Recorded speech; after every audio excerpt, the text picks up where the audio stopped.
मैं टीचर सहरेश और हम डिस्कस कर रहे हैं पंक्चुएशन मार्क्स। तो जो पंक्चुएशन मार्क हम आज डिस्कस करने वाले हैं वो है कॉलन। इसका साइन होता है ये दो नुक्ते जो ऊपर नीचे बने होते हैं। तो इसको हम कहाँ पे यूज करते हैं? इसका जो बेसिक मतलब होता है दैट इज टू से और हियर्स व्हाट आई एम, यानी अगर किसी जुमले के आगे हमने कॉलन, किसी वर्ड के आगे हमने कॉलन लगा दिया है तो इसका मतलब ये है कि हम आगे जो भी बात करने वाले हैं हम अपने उस पॉइंट को एक्सप्लेन करने लगे हैं। It is used to precede a list of items, quotations and expansion और explanation।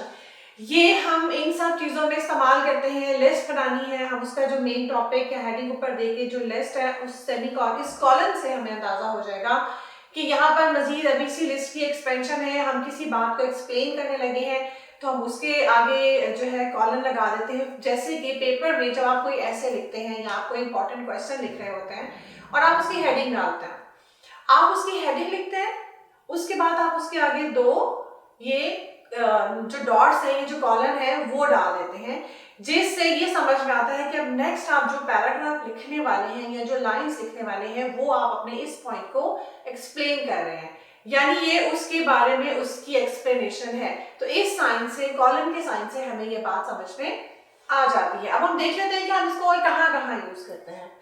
To introduce a list, जब हम एक लिस्ट बनाते हैं, फॉर एग्जाम्पल मुझे ग्रोसरी आइटम्स की लिस्ट बनानी है। अगर मैंने ऊपर हेडिंग या मेन लिखा है ग्रोसरी आइटम्स और उसके बाद मैंने उसके आगे ये कॉलम लगा दिए हैं, तो इसका मतलब ये है कि नेक्स्ट मैंने जो भी चीजें लिखी हैं वो इस ग्रोसरी लिस्ट में इंक्लूडेड है। ये उस लिस्ट की बात हो रही है। ये जो पूरे आइटम्स लिखे गए हैं ये क्या है?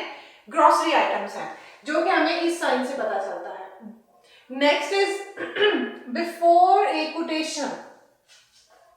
किसी कोटेशन से पहले आप नोट कीजिएगा कि जब हम कोई कोटेशन लिखते हैं, अगर हम उससे पहले उसके राइटर का नाम लिख रहे हैं, उसे कहने वाले का नाम लिख रहे हैं, तो उसके आगे भी एक कॉलम लगाते हैं। फॉर एग्जाम्पल अगर हम कायदे आजम को कोट कर रहे हैं, कायदे आजम सेड, उसके बाद हमने यहाँ पर एक कॉलम लगा दिया, जिससे हमें समझ में आएगा कि अब नेक्स्ट हम जो कोटेशन लिख रहे हैं वो कायदे आजम ने कही है।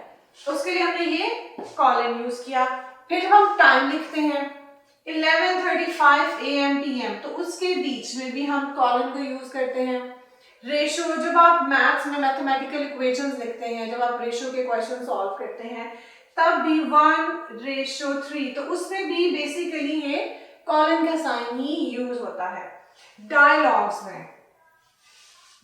में कैसे यूज होता है? जब हम डायलॉग्स लिखते हैं या जब हम डायलॉग्स पढ़ते हैं तो आपने ये हमेशा नोट किया होगा, अगर नहीं किया तो आप ये नोट कीजिएगा कि जो दो बोलने वाले स्पीकर्स हैं, क्योंकि हम रिटन डायलॉग्स की बात कर रहे हैं, तो फॉर एग्जांपल अगर टीचर ने बात की है तो टीचर के आगे हमने पहले कॉलन लगाया हुआ है, उसके बाद whatever the teacher has said हमने वो लिखा हुआ है उस डायलॉग में। उसके बाद let's say it's a student, हमने स्टूडेंट लिखा, हमने एक कॉलन लगाया और उसके बाद स्टूडेंट ने जो भी बात की वो आगे लिखी जाती है। और ऐसे ही ये पूरे डायलॉग्स हैं, जितने भी लोग उसमें पार्टिसिपेट कर रहे हैं उनके डायलॉग से पहले उनका नाम और उसके बाद हम एक कॉलन लगा देते हैं। अच्छा, आई एम श्योर कि अब इस वीडियो से आपको बहुत अच्छे से समझ में आ गया होगा कि एक कॉलन को हम कहाँ पे यूज करते हैं।